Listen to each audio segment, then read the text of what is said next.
And let's do this speaker view. Yeah, I was gonna do the speaker view. All right, we are going to get started here as soon as my microphone stops falling over. I'm assuming everyone can hear and see me. I have been talking for a hot second here. Hi, Elsie. Hi, Tobias. Chase, what is up? A, we love a good beginning of the alphabet here.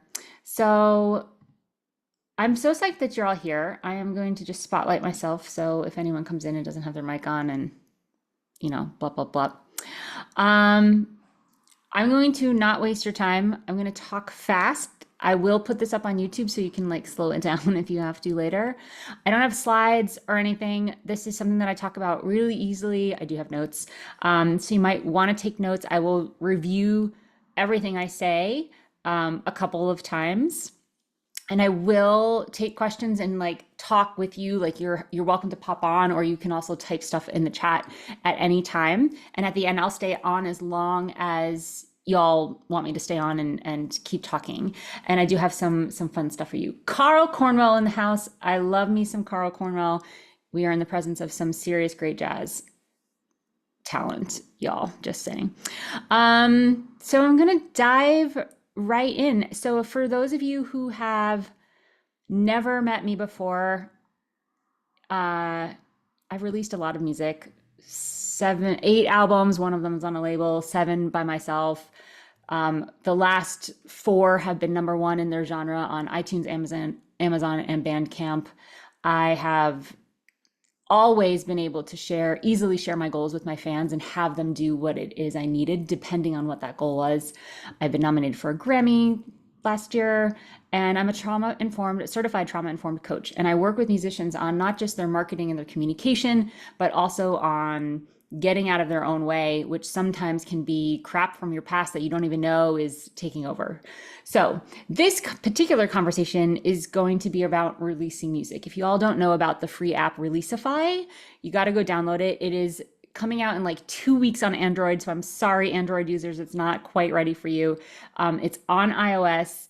It's badass, and it has free checklists, literally 96 steps it takes from start to finish, release an album, and a bunch of other cool stuff in there. So if you don't have Releasify, go download that app. But we're going to talk about the mistakes that musicians make. And I coach hundreds of musicians every month. So I see a lot of the same stuff over and over again. And there are patterns when it comes to releasing music, whether that's a single or a music video or an album or any iteration of taking something you've created and getting it out there into the public. There are just common pitfalls, and I want to call them all out and give you new ways to look at and sort of think about from the big picture, how am I going to do this effectively?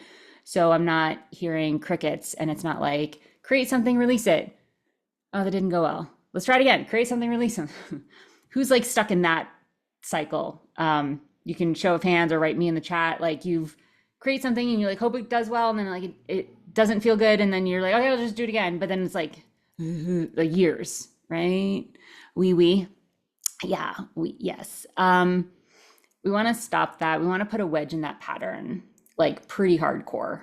And that's what we're going to do on this call. And the first way to do that is we have to call out what's not working so that we don't keep doing that. So that's what we're doing here.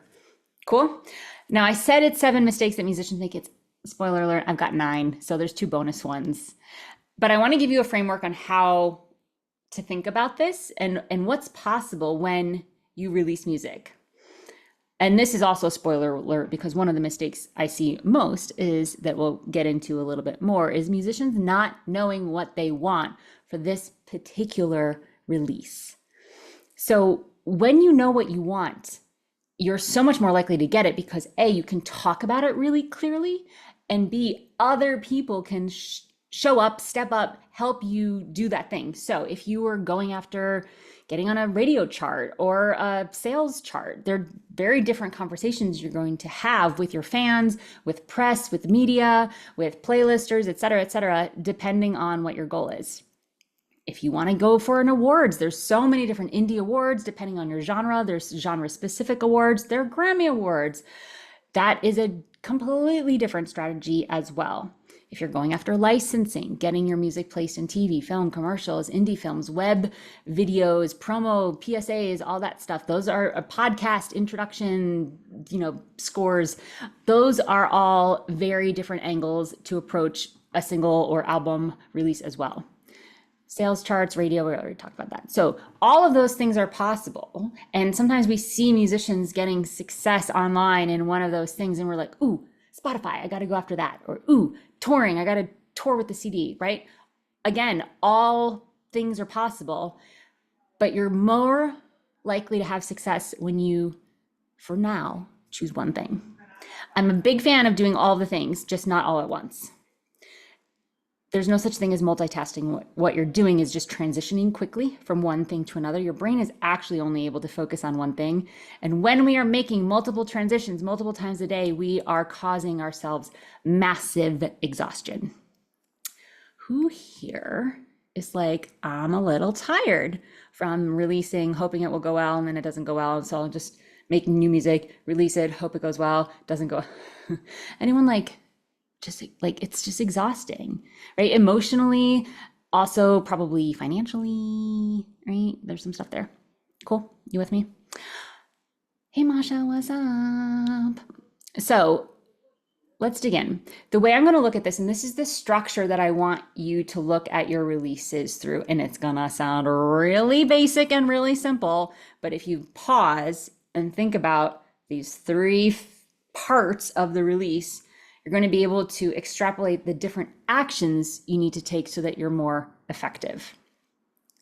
It's the before, the during, to me, which is like day of, and after the release.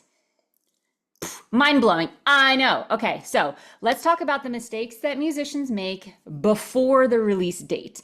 And when I say release date, again, I'm talking about a single, an album, a music video. This applies to all of the things, okay? The number one biggest mistake I see, which I've already touched on, is not having a specific goal. In my membership Amplify, we talk about champagne wins, which means that you have a goal that's specific enough that when you hit it, everyone around you knows when to break out the champagne, right? So if you say, I want more followers, and I come and I sign up for your email list, are you going to break out some champagne? Probably not. But if you're like, I want 50 new email subscribers by the end of August, we can see if that happened or not. Did that happen? Yes or no? Did we get close? What worked? What didn't work? The second part of this, so this I will call this 1B, is musicians not having a specific goal, and then when they do have a goal, not sharing the goal. I've seen these like memes and reels on Instagram where it's like, don't tell people what you're up to, just do it and then tell them when you're done. And I'm like, what? No, shout that shit from the rooftops. This is what I want to do. Okay, it takes something, it takes some bravery, because all of the, well, what if I don't do it? Will I feel stupid? People will think I'm a failure. I'll think I'm a failure, right? All that stuff will come in. But the second you say what you want, people get inspired, right? I said after my best friend passed away 2 years ago, and 2 weeks later, I was sort of still in COVID. I was like, I need to get out of here, but I don't know what to do and I'm exhausted. So I got on a train and I went from New York City to LA and then back again. And I was like, what if I just processed, spewed music out and just created an ambient sort of electronic album on the train? So I was like, I'm going to do this, and you can follow me. I had a little train tracker. My fans could follow where I was on the train ride, and I sort of made it this interactive thing. I was like, I don't know if I'm going to be able to make an album on the train, but let's see. And it took me a week and a half to press send on the email where I was like, hey, I'm going to do this thing. And it was scary. And I was like, I don't know what's going to come out of it. And what happened to come out of it was that album got nominated for a Grammy. So, you never know. But if I hadn't said that, first of all, those fans that were following me, they became my accountability. Knowing that people were following me, that people were like, how's that project going that you said? You immediately get that, especially if you're a people pleaser, which, we poo-poo on in society now, but use that to your advantage. Okay, if you know you're a people pleaser,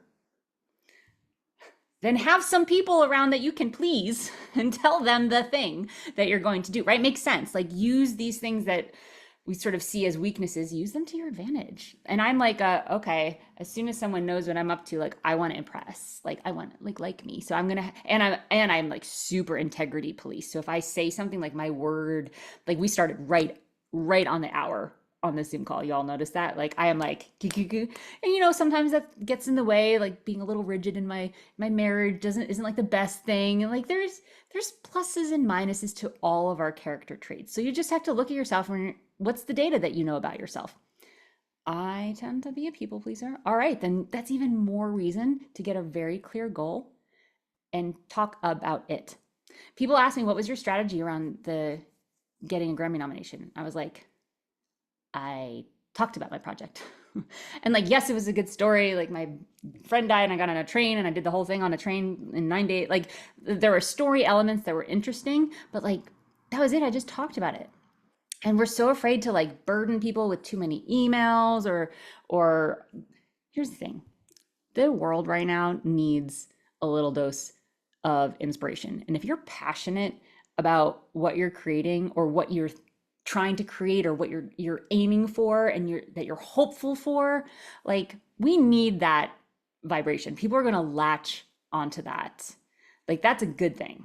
Okay, whether or not you get it. I hardcore for my, not this past album, but the album before the Grammy one, hardcore was going after the Billboard chart for in New Age. And right before my album came out, they changed the parameters of how it works. So I was going after sales, and then they changed it to be a streaming number. So like I would have been number one by far. Like I was beating Enya. Like I was doing so well in sales because that was the metric.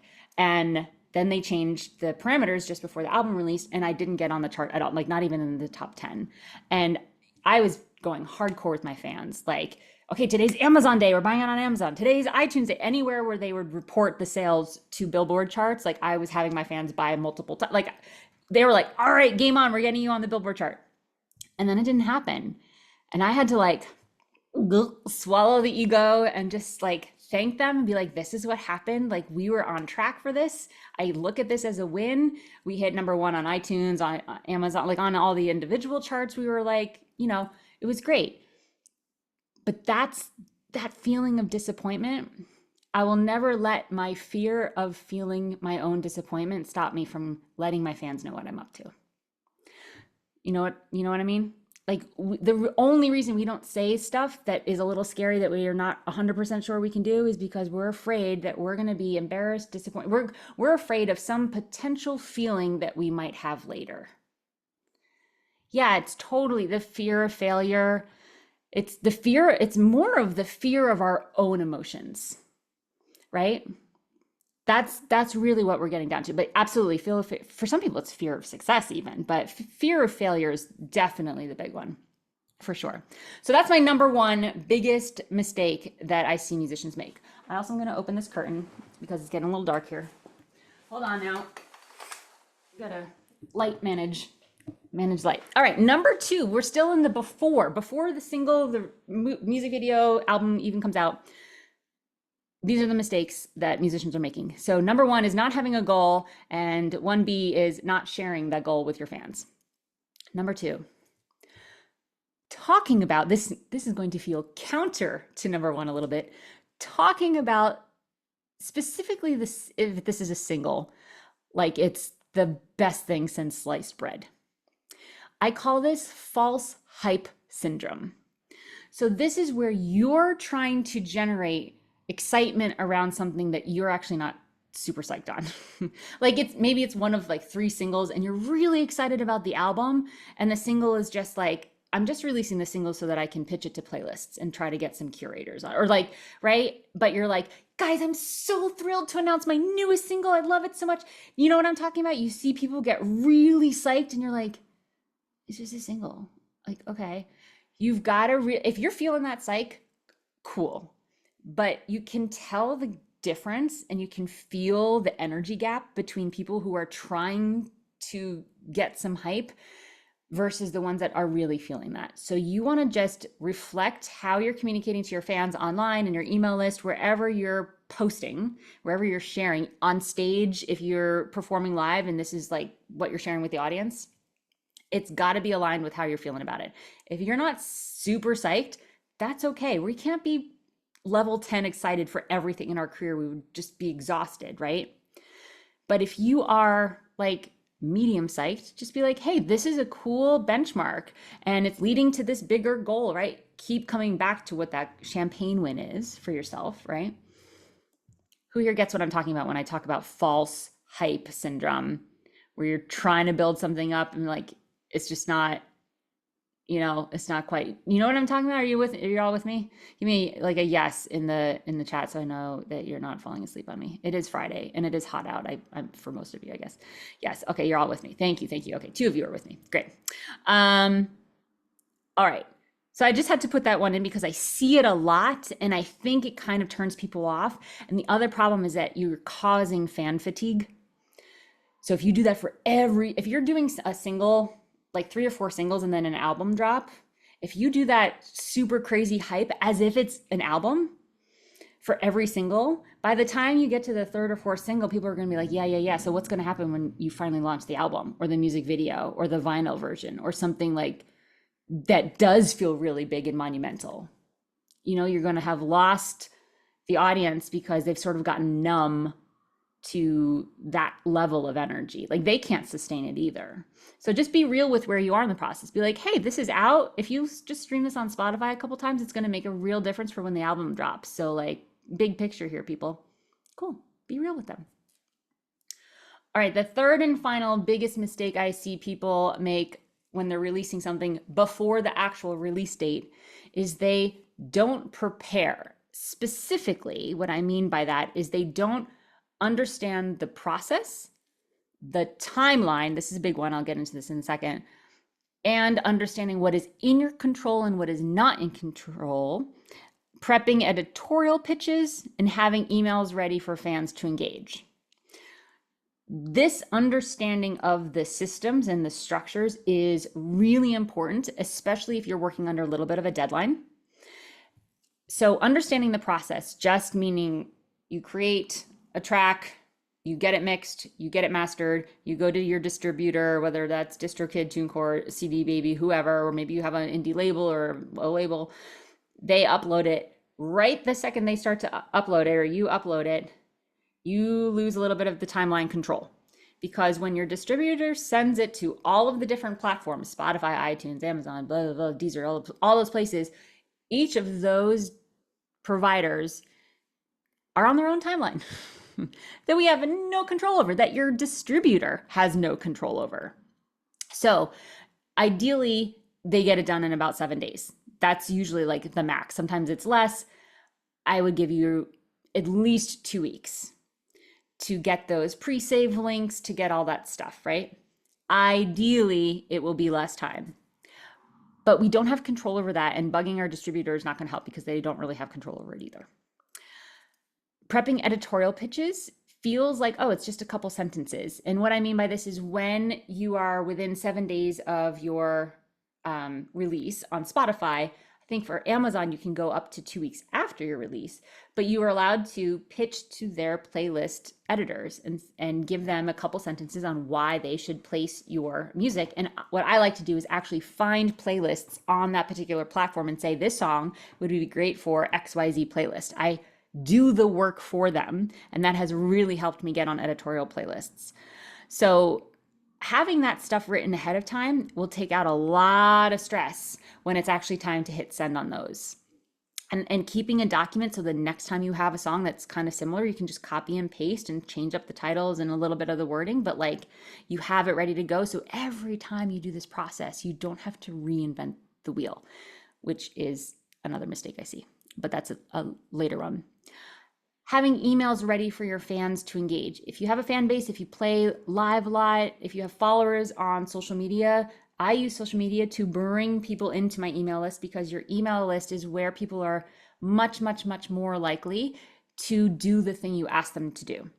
When people are in email, they're in work mode. They're like in response mode. When people are on social media, they're in just receive mode. like scroll, cool, that's cool, people are much less likely to take action. Even if you have the same messaging, the same like text, the same copy, the same image on an email as you do on social media, the email will be, I think it's like 96% more likely to get the action taken. So whether that's go download it for 99 cents or buy it or share it or stream it or pre-save it, whatever your request is, you're more likely to get that if you communicate it through an email. I talk about this a lot in the app. So again, Releaseify is the free app if you're on iOS. It's coming to Android in a couple weeks, but there is a step-by-step how to do this with links to, if you don't know how to set up your email, like there's links in there on how to do that and resources and stuff like that. So just all of this stuff lives inside of the Releaseify checklist in the app. So I'll just say, go get that for free. Yeah, anything else that you can think of that you felt unprepared for, whether it comes down to the process, the timeline, where to get the links, where did you need to register things, like all of that preparation stuff is super important. And sometimes it's the thing that we are the least interested in doing because it feels kind of like grunt work, but it is really important to lay the groundwork so you're not scrambling on release day. Does that all make sense? Everyone's here? Okay, cool. Masha says, I find the hardest part being writing the song description. Yeah, that's a fun way to use fans too, by the way. I say, hey, can you write one sentence? Like if your sentence ends up in the song bio, I'll send you a free sticker or something. Like you can run a little contest or just like share a post. Sometimes you just have to sit down and write it. Also, y'all, ChatGPT is great. Like you just write in stuff about the song that doesn't make sense. This is the purpose of AI, to just edit stuff that we would be sitting there twiddling our thumbs on. This is the only way I use AI, and the only thing I think is worth talking about with AI. Go to ChatGPT, say, hey, can you turn what I'm about to write into a 5-sentence song description? My song is, and then just write stream of consciousness, blippity bloppity, sounds like this person, blah, blah, blah, and like let ChatGPT do it, and then tweak it a little to sound human, Cool. All right, so to review, the 3 out of the 7 mistakes that I see people doing happens before the release date of the song, the music video, or the album. And that is, they don't have a goal and they don't share the goal. 2, they talk like the single, like it's the biggest thing ever. And then there is fatigue, listener fatigue, and we call that false hype syndrome. So you don't want to go too far in the hyping it up, especially if it's not aligned with how you're actually feeling. And then 3, you're underprepared in terms of understanding the process, the timeline, and all of the preparation work that needs to happen ahead of time. When you start to fix those mistakes, then your day of, which is the second of the 3 time segments we're looking at, the day of is going to be so much easier. I have a great day of series of things to do that I do when midnight Eastern time, because normally I'm in New York. Right now I'm in France, but normally I'll be in New York. That's when all the links go live and you can buy things and you can get the Spotify link and all this stuff. And there's stuff to do, things to switch out. You want to turn the pre-save link off from your bio and turn on the stream link. Like that's all in the app, Releaseify. So the 4th thing, now we're in the day of the release. The 4th big mistake that I see musicians make when they're releasing music is not changing their pre-save links and not updating their graphics from coming soon to it's out. Stay up until midnight and do this stuff. Or I guess it's Thursday night if you're on the West Coast, 9 p.m. It is worth staying up. It will look so much more pro. If you're sending an email out like the morning that thing comes out and you're like, I'm so psyched it's here. And then they go to the place and all your banners are like, coming soon. It's like, wait, I thought you said it's here. You want to have that branding really aligned. It's going to feel way more pro. And this feels really silly, but just have all this stuff in Canva. Canva is where I make my graphics and my headers and Facebook headers and the Spotify header and all that stuff. And just have one that's like pre-release and then prep the post-release and have them downloaded already. And all you need to do is just boop, upload. This is part of that prep work, right? and it will just make everything so much smoother when you do start to announce it. You're not going to have to scramble. Oh my God, I just sent my whole email list to this place that says coming soon, where all the graphics are like coming soon, coming soon. I always think that that's kind of funny, and it's a little bit of an amateur move, y'all. And I know we're next leveling it here, right? So you with me? Everyone with me? Oh, I see two questions. Let me come into these. Kevin says, what about pre-writing emails and social media posts? Important. I feel like it gets stressful when I'm scrambling last minute on social media, especially. Yeah, I am a big fan of pre-write, especially emails. Like I have a fan challenge that is one email a day. I have that pre-written, and I just hit send on the sequence. So it's like one email will send, and then we'll automate so that the next day, the next one will send. I am not sitting and writing and sending emails the day my album comes out. Like, heck no.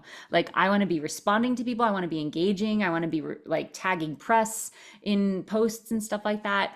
And I want to be resharing when other people share. So absolutely, I like to rewrite that, write that stuff ahead of time. And that's part of that. I call it the phase 3. There's a musician success cycle. This is something I talk about. It's also a free thing that's in the Releasify app. Why don't I just put here, y'all need this. I just put inthekey.co/cycle. Whether you're on the app or on a desktop, this is the free mini course to get this cycle. But phase 1 is figuring out what you want to do. That's the learning and determining. Phase 2 is creating the thing. Phase 3 is that admin, that prep work, writing the emails ahead of time. And phase 4 is promotion and pitching. This is when you take everything you've created and you're like, all right, now I'm sending it out there. And then phase 5 is monetizing and fulfilling. So if you're pitching to play gigs, you go play the gig, right?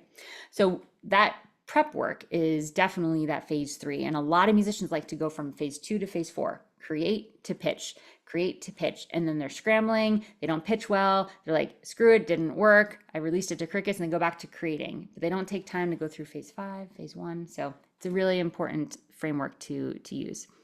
Then Carl says, it helps to have your own content to seed ChatGPT when you don't have a big presence on the web or social media. Interesting. Yeah, that's great. Okay, cool. So during the day of the release, we want to change up all that stuff. That's a huge mistake I see, is not changing your branding and the links in your bio and all that stuff to be the current, now it's out, now you can buy it, now you can stream it. It's not pre-save links anymore.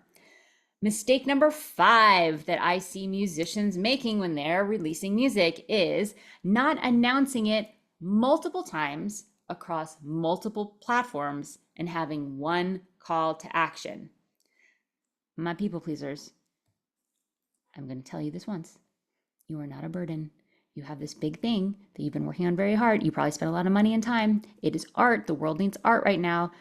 People need to hear about it multiple times. Send at least one email, one in the beginning of the day. You can send one at the end of the day if you'd like to. On social media, you absolutely need to post more than once on each platform because of the way the algorithm works. It's not going to have everyone see the thing you post.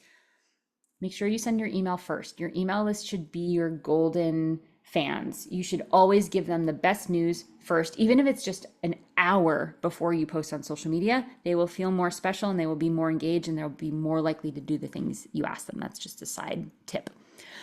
On social media, if you're on TikTok, if you are on LinkedIn, Pinterest, Facebook, Instagram, multiple posts throughout the day. Change up the kind of post you do. Do a reel, do a lot, go live for sure. Do a carousel, do a graphic, all the different kinds of posts so that they reach all the different kinds of people depending on how they like to engage with your content. And don't be afraid to post multiple times a day, especially if you're not someone who posts a lot. People will be like, oh, they're posting a couple times. This must be important. If they even happen to see your post multiple times. Sometimes we just don't see people's posts because of the way the algorithm works and because of the time of day or what we're doing. So when I see someone say once, my single is out, please go stream it. And then they call me for coaching and they're like, no one streamed my single. And I'm like, okay, what'd you do? They're like, well, I posted once on Facebook and on Instagram. And I'm like, what? Okay. Yeah. I mean, do you take action after one time seeing something? The statistic is that it takes 6 to 9 times for someone to see something on social media for them to do it. Email, it's only one. But like, social media is where people are going. So you want to let them know several times this thing is out. And then you send an email again the next day. People are like, oh, I saw this on social. I didn't do anything about it, but now it's in my email and I'm in work mode. My brain is in work mode. So I'll go do this work. I'll go do this for you. Cool. So not announcing it multiple times across multiple platforms is one of the biggest mistakes I see, and probably the one that will make the biggest difference depending on what your goal is. Ooh, for the single. My microphone just spontaneously fell over. I didn't even gesticulate at it. All right. Everyone with me? Everyone clear, clear, clear? Cool, cool, cool. Quick review. The top 5 mistakes, we've gone through 5 already, that I see musicians making before releasing music. Before the day of the release, they don't have a goal and don't talk about it. They have false hype syndrome, which means they're too hyped up and it feels fake. And they don't understand the process and the timeline, and they get stuck on the day of. On the day of, the fourth thing I see is not changing out the branding and the pre-save links. And 5, not announcing it multiple times across multiple platforms. Usually that's a fear of being a burden. All right. The 6th mistake I see musicians making when they're releasing music now happens after the day of. Guess what it is, y'all? Never mentioning the project again. AKA not doing what it takes to hit the goal that you set.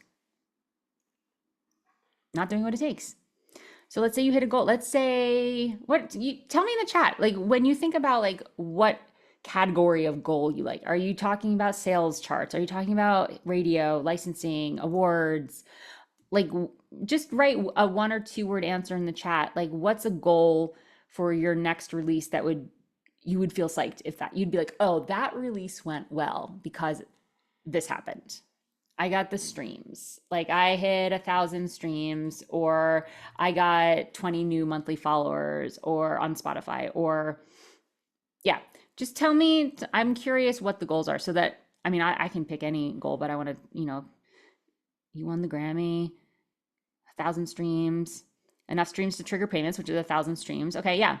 All right, so we'll just go with that. So let's just say that your goal was 1,000 streams, and it's 3 days after the release, and you're at 420. Is it like, oh, it didn't work? Like, okay, first of all, 1,000 streams by when? Did we get that specific? By the end of first week, by the end of the first month, by the end, like what? And I see a lot of musicians be like, I didn't hit it. Sometimes because they weren't specific enough, so they just assume it was this nebulous goal that they'll never hit. And then B, just giving up and saying, oh, well, I posted those 3 times, right? So I have something called a fan challenge kit, and this is a template for 1 email a day for 7 days. And I tell people there's a prep email that's like, hey, this is a big deal, this album release, or a music video, or whatever the thing is for you. This release is a big deal. So every day you're going to get an email from me with a different challenge, different task for you to do. Ready, game on. And then leading up to that email challenge is to get everyone from social media into your email so that they're receiving the email challenge.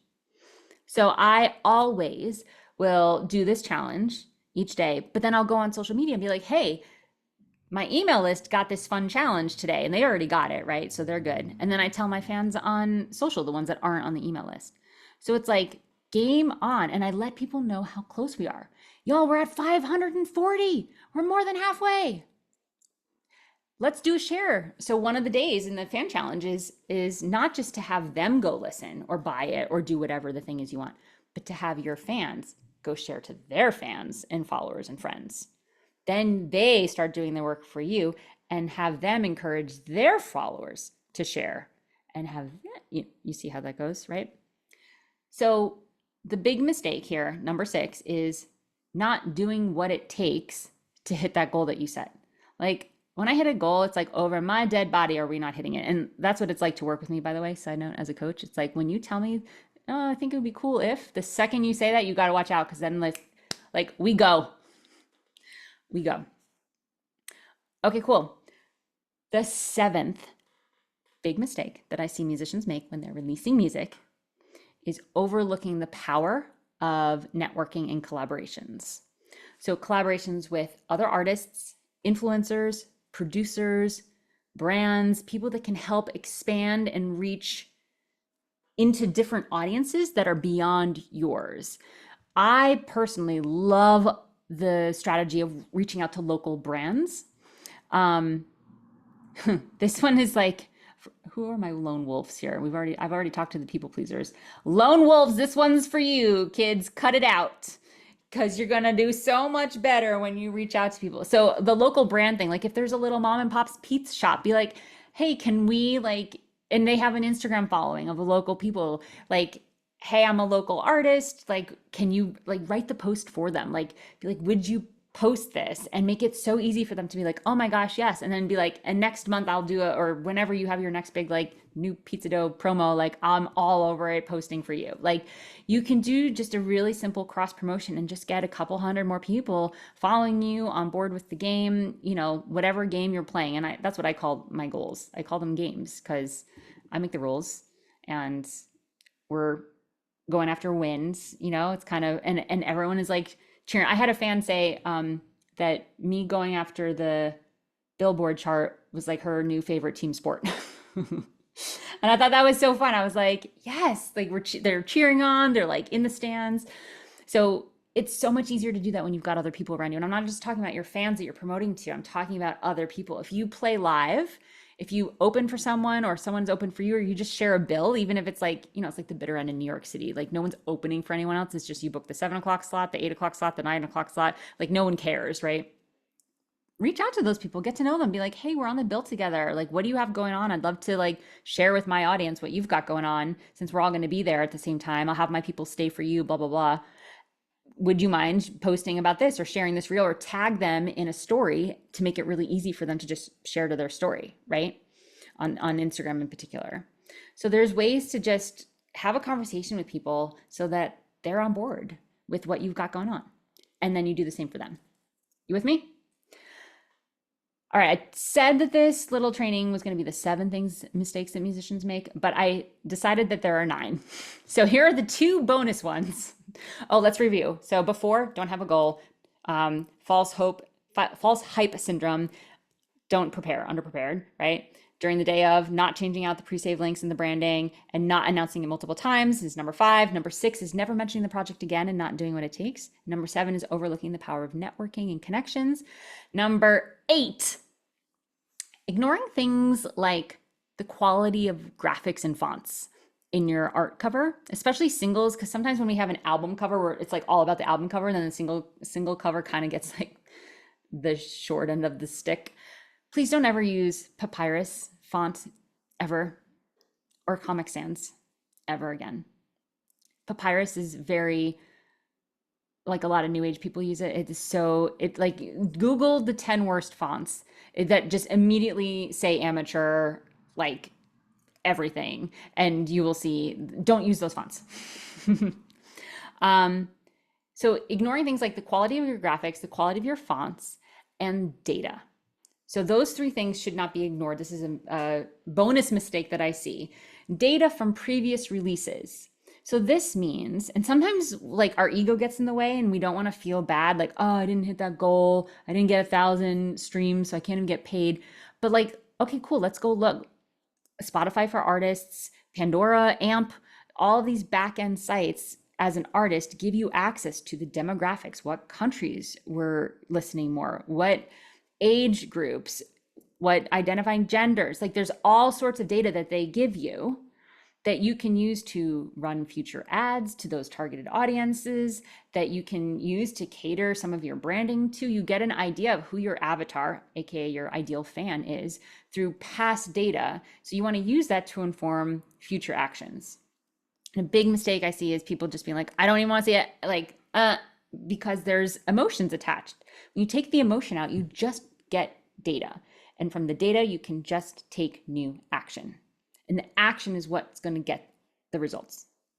Capiche? You with me? Okay, my last bonus mistake that I see musicians making before releasing music is not getting out of your own way and possibly working with someone to get unstuck. This is kind of connected to the community networking thing, but it's also related to investing in yourself finding a community like Amplify, which is for musicians, or working with a coach like me who is trained in listening to, okay, where are you stopping yourself because of ego or the lone wolf thing or some patterns that haven't been working but you can't see, right? We all have blinders on. It's why I am always working with a coach. And they say, hey, this thing is like just outside here. Usually the thing that we're looking for is not that far away. It's like 1-2 degrees off from where we're going. But if you start in New York and you're 1 degree off from San Francisco, you will end up in San Diego eventually. But that tiny little like boop back can make all of the difference. You with me? Everyone with me?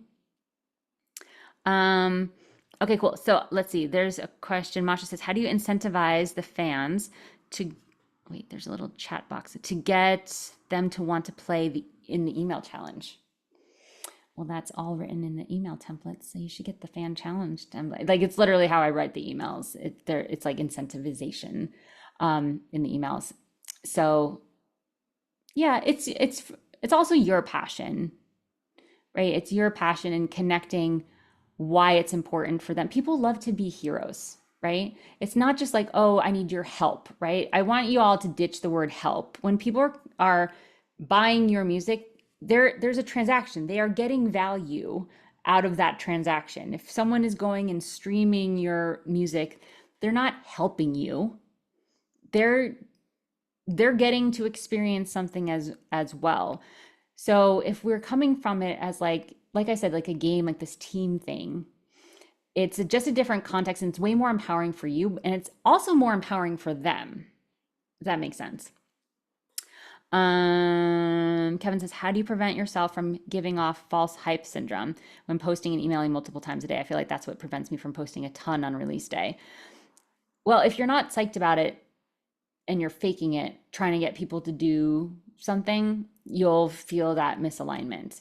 If you are generally excited about this release and you are really, really clear on what you want them to do, they will feel that energy too. So the false hype syndrome is when you've got this thing that is actually not a big deal to you and you're trying to force it to be a big deal. So it's kind of, you got to check in with yourself, like, yeah, when you're faking it. And this isn't like fake it till you make it, which I am a fan of in many scenarios. This is more of like you're faking it and people can tell you're faking it. Like, it's not,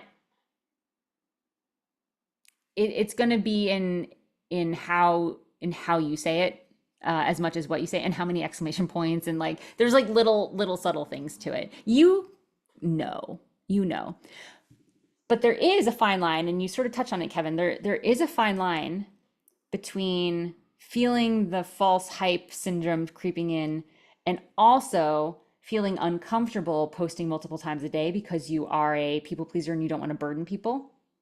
But that is a strategy, right? So you're like, wait, what am I feeling? Am I feeling like this is misaligned because I'm kind of like hyping up something that's like, it's not as big as a deal?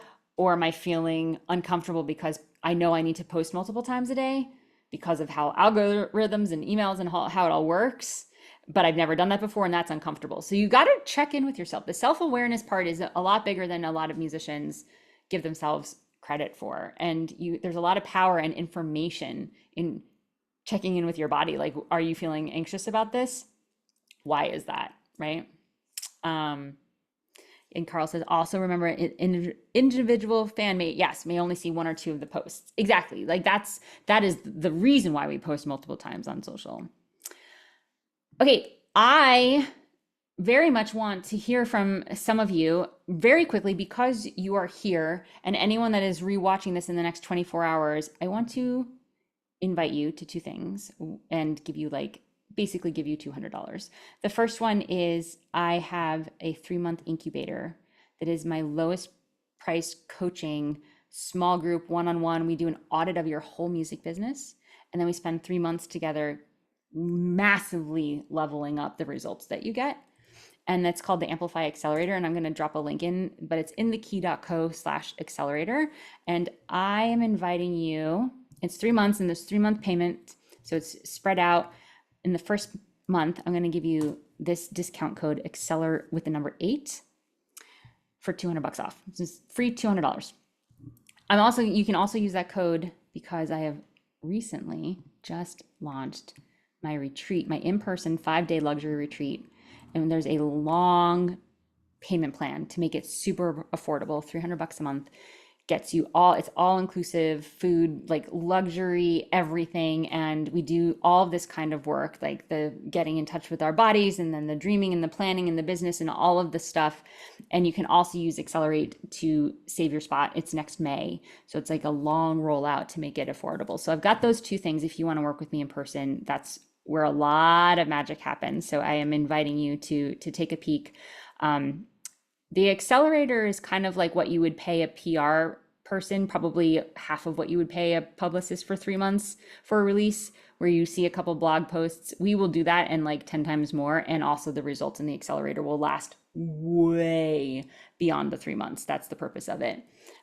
It's probably about the cost of a new synthesizer or some plugins, stuff that will probably be outdated in 2 years. So if you want to really invest in yourself, I would go with the accelerator. And if you want to really experience some crazy shifts in your somatic body and nervous system and how you look at how you work at your career, come to the retreat because it's super fun. It's in upstate New York.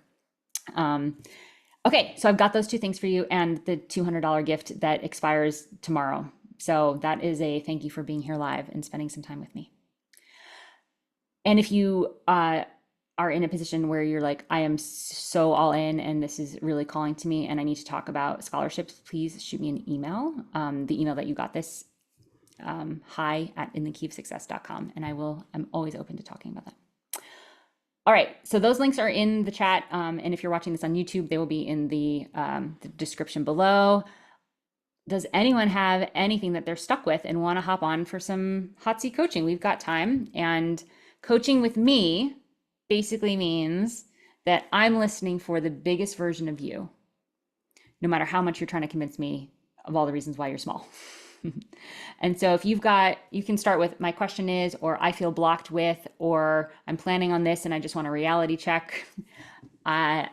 Come on down. You can raise your hand or say me if anyone's got anything. And it doesn't have to be about releasing music necessarily. It can be anything. You got me for free. Who wants some coaching? I mean, if not, I'll go pet my dog and spend the evening with my dog. Totally, up to you. Masha, do we have a Masha? All right, let me spotlight you. Are you unmuted, my darling? I just unmuted myself. Why can't I hear you? Oh no, Can other I people don't hear know. Masha? And is that just, oh, I know. It might be because my microphone has an output and, yep, hold on. Try me now. Can you hear me now? Yeah, that was all me. Sorry. All right, That's let okay. me spotlight you, my darling. Hold on. Okay, what you got? Um, I so my challenge is, look at me following directions. Um, I am in a very interesting place where I have all these opportunities and all these potential and all these really cool things could happen, and finding the focus and finding the way to go. And I've got a little bit of a shining light. And I want this one. I want this one. But then I should do this. But then I also, oh my God, but now I also have to be responsible and go do my job again. And it's like, I feel like I've all of a sudden shifted back into a previous version of myself. And I would really like to refocus and get back out of that. Yeah, that like shiny object squirrel syndrome. That's like the kid in the candy store, right? It feels really young. Like It you even does. said, like a previous version of myself. Like there's a reason why we use that expression all the time, kid in a candy store, because it feels like a young, uninformed kind of all of the parts. We all have all of these different parts. Like, right, when you say, part of me wants vanilla and part of me wants chocolate, it's not because we're like all have multiple personalities. It's we all have these parts and they're all there to like help us be the best version of ourselves or be safe, right? Mhm. So all of these parts are starting to see different things that are resonating with them. And so you lose your agency in like your today self, right? Because the parts are formed different past things that happened. They form to protect us or to make sure things don't happen again or do happen. Mhm. So they're all younger versions of us. Some of them like 3 years old, some of them just last year, right? Excuse me. So when those start to take over, it's just good to notice like, where is the today however old you are, 24-year-old me, right? I don't know. Right? Where and what does she need and want? So when you notice all of the things and you've got all these Mhm. opportunities, which is great, and sometimes we work to get more opportunities and then we get what we want, right? Yeah. God forbid we get what we want. Are we set up to receive what we want? That's another reason why we go back to the step one, the mistake number one, getting really clear on our goals so that we can make sure when we're intentional about what we want, we can have the systems set up in place to make sure that when we get that thing, we can handle it and we can hold it, right? Mhm. I see a lot of people that are great with making money. And then it's just like if they put it, it's like water in a bucket that has holes in it. It just goes out. They're not set up. They haven't gotten the training on how to keep it, spend it wisely and not lose it, right? So are you able to hold all of these things coming in? If you're not, then they're going to pop out and then they're going to feel like it's the squirrels and the lights and all the shiny object syndrome, right? Mhm. So that's the question. What do you want? Like of all these things, like what right now is the thing that if it were to show up, you'd be like, that feels really good. This is a question for everyone, by the way, everyone that's listening. What is I most important to you right now? I want to be back out on the road. Early 2024, I did Vocalence. I had 5 shows at South by Southwest. I had the momentum off of that was insane. And then talking about the ability to hold it, like I had so many opportunities, and I could. You're right. I wasn't set up to be like, oh, well, this person says go to Michigan. I'm like, oh, but I can't. But I have this, and like I wasn't set up. You're right, in a way to even deal with all those opportunities that came. Right. When And you're playing now, live and and you're good, someone else is going to be like, hey, I want to book you over here. And you're like, oh, but you're like, well, what's the point of playing live? Like just for that right, one present moment? Or do you want to like expand into a live show and have that? Yeah. So there's a structure, a system to put in place there. And so all of the opportunities that are showing up, which ones can you say, yes, I'm interested, but can we do that in October? Yes, I'm interested. Can that be January 2025? Which ones can you sort of place in other places so they're not all placed on top of you right now? And then you can look at which ones are about getting back on the road. And those are right. the ones that you take action around right now, right? Those are the ones you work with velocity towards. Mhm. So it sounds like there's some conversations to have with like the things that are showing up that aren't aligned with getting back on the road. And then there's some Like actions to putting take. out even more music. I'm like, oh, well, I could release this other EP that's half like 90% done. But then if I'm sitting here doing releasing, then I'm not booking touring. There's like, I can't do it all. There's only so many Right. hours in a day. So this time around the success cycle, if you're in a pitching promotion mode, if you just had something out, then what are you pitching and promoting? Are you pitching to venues and promoters and gigs, or are you Hmm. going to be releasing and promoting to fans because you want to do Hmm. this new release, right? So you just Right. need to, and that all needs to align, that phase four stuff needs to align with Hmm. whatever you chose as your goal for this time around the cycle, right? Next time around, and we're Right. always building on these cycles. It's not, that's why it's a cycle, not a linear, like, and now we're done with the career forever until we, right? So you just get to pick one and know that when you, here's the thing that I also see with a lot of musicians, y'all, it's okay to choose one thing. It doesn't mean that you are eliminating the possibility of doing the other things forever. I was literally feeling that. I'm like, oh God, but if I pick one, how do I know it's the right one? Like, what if I pick the wrong one? Right. Who else feels this? Like the next thing to do, like I don't know what the next thing to do. How do I choose the next thing to do? Because if I choose the wrong one, finish that sentence though. If I choose the wrong one, then what? There is no wrong one. Right. So It's I think like I've been it's all paralyzed because coming I'm from a so afraid of making, yeah, the it's all wrong coming choice so that from I've not even made a choice. yeah, exactly. And it's all coming from a scarcity mindset. If I make this Right. choice, that means I won't have that opportunity anymore. Yes, it is. Guys, urgency is a syndrome of the scarcity mindset. The I have to get this, I have to do all these things now because I won't be able to generate that opportunity again, or I won't be able to it's already in your realm. You already created, you already brought it in, manifested however woo-woo you want to get with it. It's already there. You can do it again. So notice how much urgency is present in I got to do all the things. Why? Hmm. Why? And then get clear what's the one thing that's going to light me. You said that so quickly, like I want to get on the road again. Like no hesitation, like super clear. Right? Okay, cool. So like be responsible for the other things that are showing up, the other partnerships, communicate, like there's some communication to be done so that you Right. can allow yourself to keep those opportunities or put them on hold or say, cool, call me next time. And then Right. move forward with the actions that are aligned with getting back on the road. Cool. Okay. Thanks. That was really helpful, Cheryl. Awesome. Thank you. Very, very brave first one. Who, just show of hands, or you can say me in the chat, who got something from listening to Masha share, and can just say me. Yeah, I see some hands just popped up. Chase, Wyatt, thanks. Yeah, for sure. Tobias, Ian. Yeah, beautiful. Thank you, Masha. Um, who else? Anyone got it? Oh, Carl, great. Yeah. Anyone else got anything? We're right on time. I wanted to stay under an hour, so this is beautiful. I know I talked very quickly. There will be a replay on YouTube that I'll pop into an email in the next couple days. Um, you've got the links to dig in with me more, which I would invite every single one of you to consider the accelerator. It's going to be a really incredible group.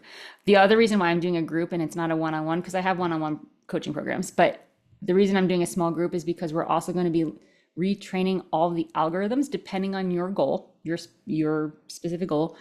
We're going to be retraining the algorithms, and the way we do that is in a small group. So for example, if you're growing your Instagram, we're going to be in an Instagram pod and you let us know when you post and we go love on that post and we train the algorithm. Whoop. Right? Spotify, same thing. You got a song that you want to get on an editorial playlist, even if it's been released for years. We go and we add it to our playlist. Like there's going to be a hive mind kind of thing going on. It's going to be really cool. Kevin, pop in with real quick with a question. I almost read that as a real question versus a fake question. But yes, real quick, the real question. Where are you? Let me spotlight you so we can hear you. How do I spotlight you? Hey. Oh wait, I can't hear you. Is it me still? Or is that, can anybody else hear Kevin? Oh no, it's not me. Can There you you hear are. me? Can you Yes, hear? we got you. Okay. We got you. I have a stand-up desk and my computer's like below it with the video and everything, so that's why I'm sitting on the ground right now. It's all good. Yeah, so I'm at a point in my music career where I've been able to support myself full time, but Nice. most of the income is coming from local gigs. I live on the central coast of California. There's a ton of wineries and there's good opportunity, but I've been doing this for a few years where I've reached this ceiling. I feel like with these types of gigs, a lot of them are background gigs. They're not great gigs to really promote your music. Like I've played some big festivals, but it's hard to say yes to those festival gigs when your name's in small print, they don't pay you.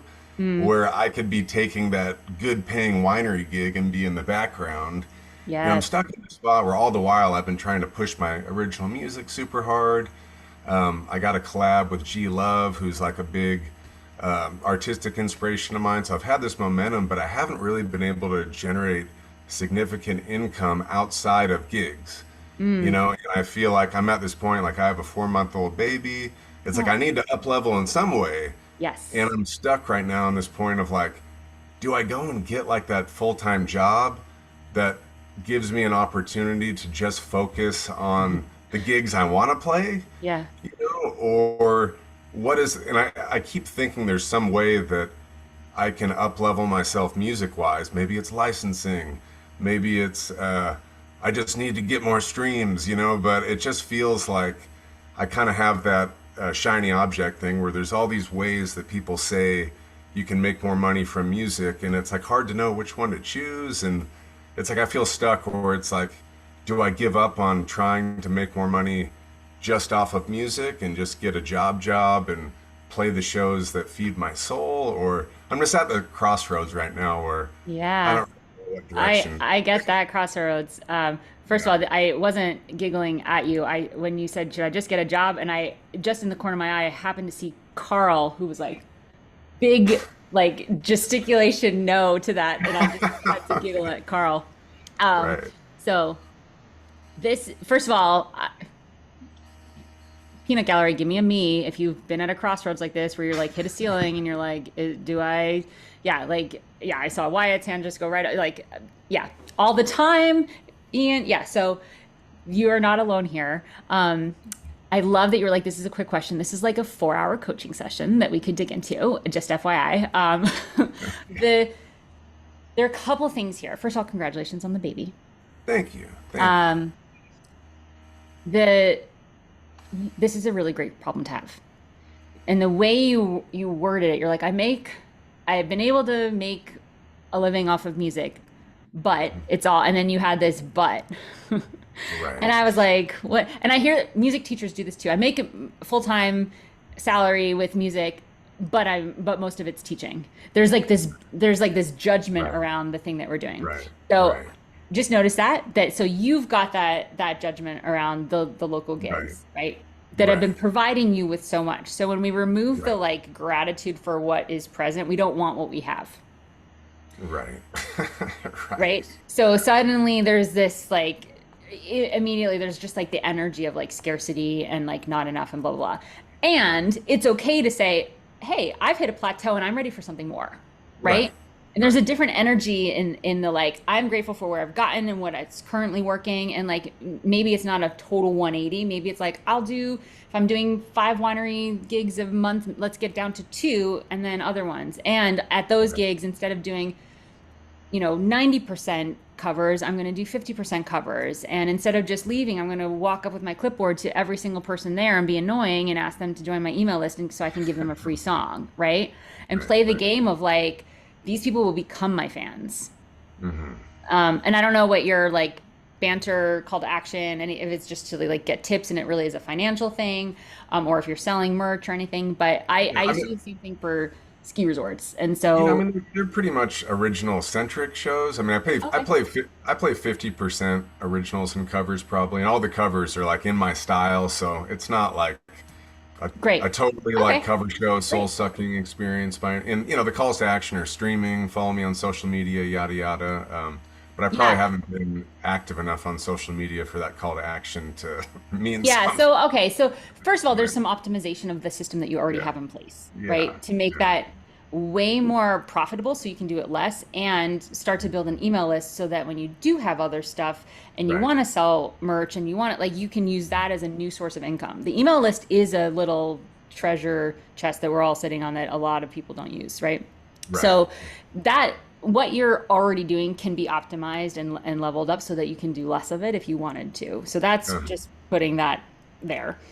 The second part of it is like, okay, let's just take off the table for now the possibility of getting the day job. And I'm not, without spending too much time getting into your finance, like you have a family, so I'm not sitting here saying right. be financially irresponsible. Like you know Right. what that looks like. But let's just for this Right. conversation take that off the table in terms of a choice to make, and you can always make it later. That's what coaching is. You Right. try it on for now, and then you can get your Right. old stuff back later. Right. Right. So that being said, like considering that you're like, all right, so at some point you weren't making as much money as you are now from gigs, right? So you were like Right. working, For working, sure. working. Then you started making money for gigs, and then you probably something happened and you leveled up, and then you're making money from gigs, and like boom, now you're here and you're just ready for another like ramp up, right?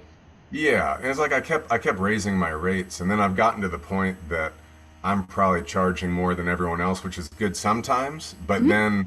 then I'm not getting gigs because, they're like, well, we could hire these old retired guys for less. And then so it's a Right. weird place where it's like I need to do something different. I tried to get into weddings, but weddings is like that's very cover song oriented, and I don't Right. know that I want to invest myself in being a wedding guy, even though I can make a lot of money, but is that the direction I want to go, you know? No, it sounds like you are developing as an artist and you want to make moves that are aligned with that art. So I would zoom out and Exactly. go back to what's the champagne win for the Right. next level up? Like you're at the point of a new level up, and Right. what does that look like? So is it financial? If it's purely financial, then you've got to explore wedding gigs, you've got to explore day job, you've got Right. to like right, you could go like Right. work weekends on Starbucks, like there like if it's purely financial, but that's not what I'm Right. hearing, Right.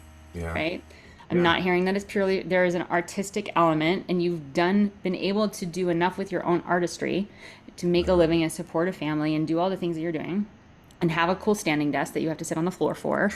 And like, like you've got all this stuff going. So now it's like, all right, how do we level that up, right? Right. And Right. so there is an element of what's going to serve you as an artist. And yes, some winery gigs where you get to play original music. Yes, optimize that and like let's get one call to action. Let's most likely Right. get them on the email list or buy sell merch or something. Like get that cleared. Follow me on social. No one's gonna do that. And like nobody you can get them to follow you on social through the email that you're gonna send them. Like, Right. hey, thanks for Right. being That's a at the good gig point. last night. Here I am on Instagram. Like, right.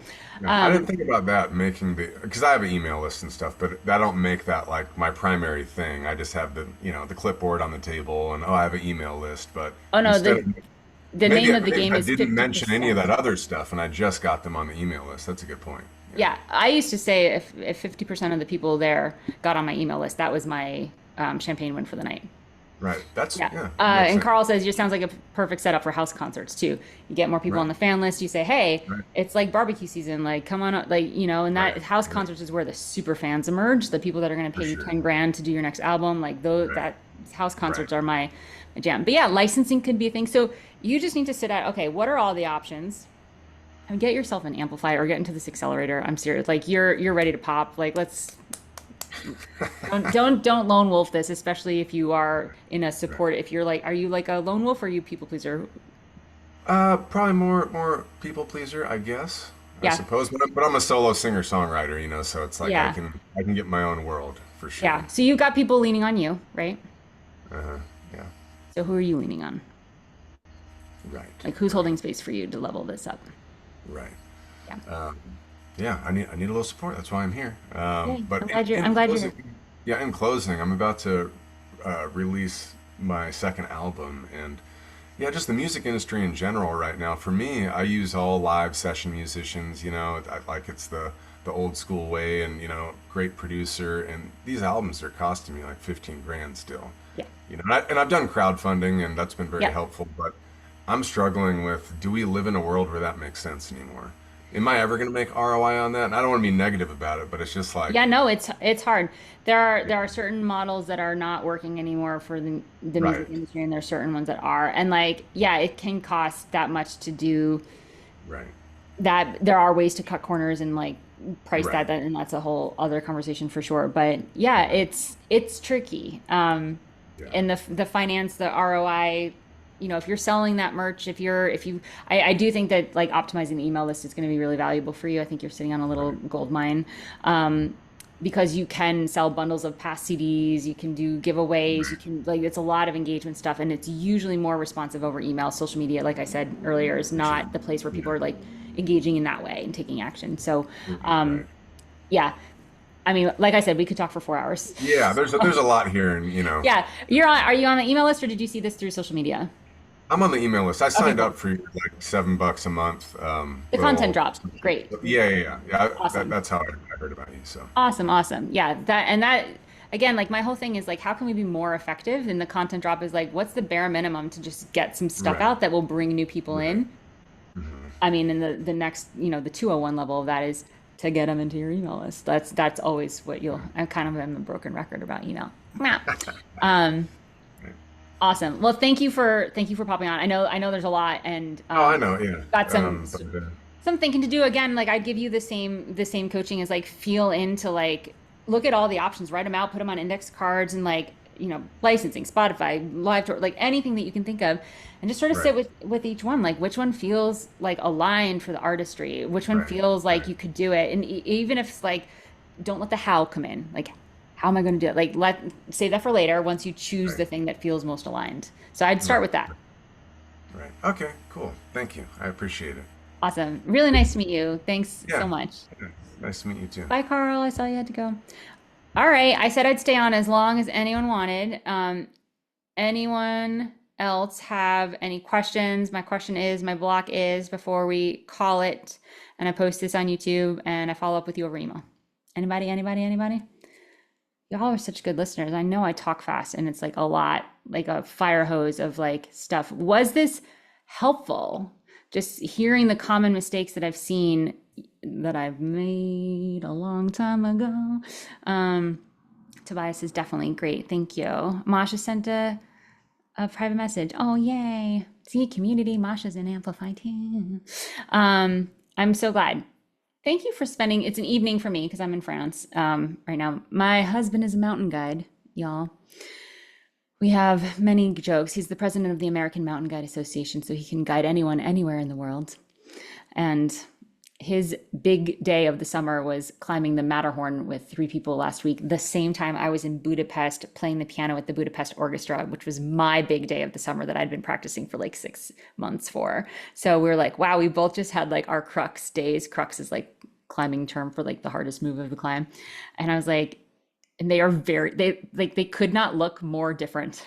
His crux day on like with ice axes on the top of a mountain. Anyway, so I'm in France with him. And so thank you for spending the evening with me, whether it's the morning or afternoon for you. And if you have any follow-up questions or anything you want to reach out, just reply to the email that you got this from or leave a comment if you're watching this on YouTube.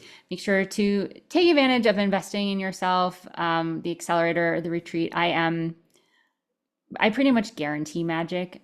Yeah, I don't know how to measure that, but I pretty much guarantee it. So if you're looking for some magic infusion, I would be happy to be your syringe. I don't know. That analogy didn't go where I thought it would be. All right. Anyway, Masha's like, cut it off. Thanks everyone for being here. Chase, Joe, Kevin, anyone that got on the hot seat, thank you so much. Wyatt, good to see you. Have a wonderful rest of your day, everyone, and a wonderful weekend. And hopefully I'll see you in the accelerator or the retreat. All right, bye all.